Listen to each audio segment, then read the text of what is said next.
Well, with gas prices soaring, more and more passengers have been lining up for a ride on the Heartland Flyer. Ridership is up about 20% this year for the train trip that goes between Oklahoma City and Fort Worth. Our Lisa Hines takes us for a ride.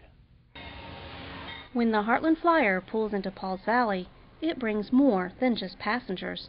It brings a boost to their economy. We have a sustained ridership that comes here throughout the year, and it allows people to offer products and services that they wouldn't be able to carry, on a normal basis, because that increased population is here in our city. And while riders can visit the newly renovated historic depot, Pauls Valley wants to be much more than just a stop along the tracks. And we can actually become what we call a hub and spoke. They can come here to Pauls Valley, they can stay, they can travel over to cities within, a 30 to 40 mile driving radius and spend what we call day trips. Come here, spend the whole weekend, and still see things like the jelly factory in Stratford, the candy factory. Wiley Post was from Maysville, who flew for Will Rogers. So they can come and stay in Pauls Valley and see all these spots in Garvin County.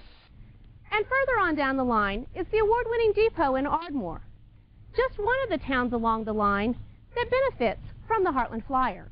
Here in Ardmore, besides the initial economic impact of the construction, the train has brought more than 48,000 people to Ardmore, and because of the time of day it leaves Ardmore, it leaves here at 10:20 in the morning, we are likely to have groups that stop and eat breakfast, do a little shopping before they come to the train.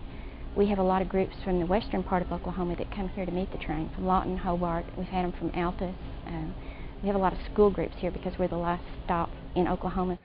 And the Heartland Flyer has a special place in the hearts of the citizens of Ardmore. It means to us the beginning of Ardmore. This is the birthplace of Ardmore. The first train came through on July 28, 1887, and a gentleman took a plow and plowed a fourth of a mile down the prairie and called it Main Street, and Ardmore was born. But Ardmore has always centered around the railroad station. This has been our anchor. But with funding running out in September 2006, the Heartland Flyer is in jeopardy of being derailed, so to speak, and that could have an effect on the towns along its tracks. Without the Heartland Flyer, this end of town doesn't have the purpose that it once had.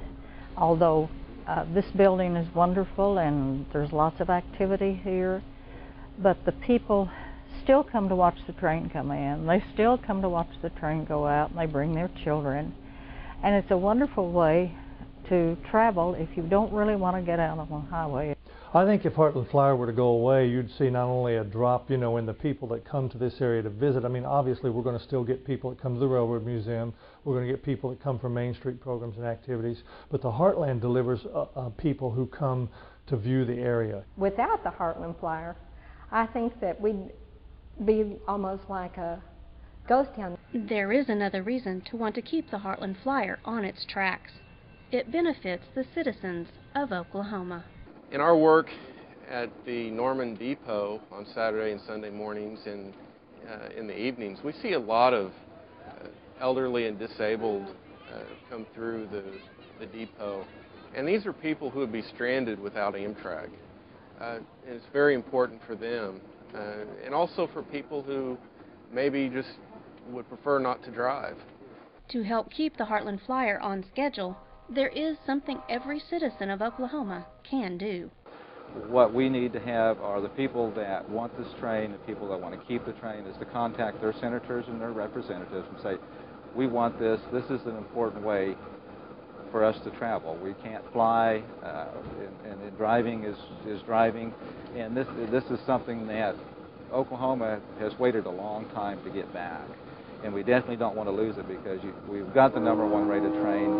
You can't get much better than that, and that this is something that we want. A lot of the rest of the country has rail passenger service, so why shouldn't we? Why should we always be behind? This is something that is going to be will bring tourists to Oklahoma. That commerce and those economic benefits are going to only get bigger and bigger the more that we add to the Heartland Flyer. Making the Heartland Flyer a benefit for families. Elizabeth, what does the train say? communities, and Oklahoma.